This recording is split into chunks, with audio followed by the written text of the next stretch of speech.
L-abbuż tal-flejjes tat-taxpayer Malti mhux qed tikser biss il-liġi Maltija iżda wkoll dik Ewropea. Hekk saħaq il-kandidat nazzjonalista tal-elezzjoni tal-Parlament Ewropew Peter Aġus wara sentenza li ngħatat mill-qorti fejn ġie ddikjarat null id-deal mal-Vitals. Peter Aġus appella lill-President tal-Kummissjoni Ewropea von der Leyen biex tieħu azzjoni dwar il-ksur tal-liġijiet Ewropej mill-Gvern Malti. Huwa kiteb li l-infiq tal-flejjes tat-taxpayer mill-Gvern Malti għandu jimmerita attenzjoni mill-qrib mill-Kummissjoni Ewropea.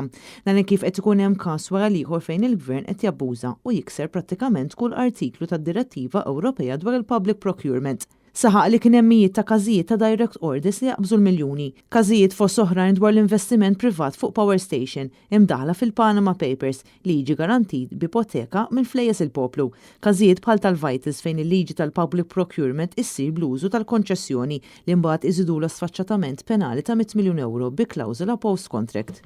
Peter Aġus qal li dawn huma kollha każijiet fejn il-liġi Ewropea qed tinkiser u titgħawweġ u għalhekk li qed jappella lill-Kummissjoni Ewropea biex tieħu azzjoni immedjatament.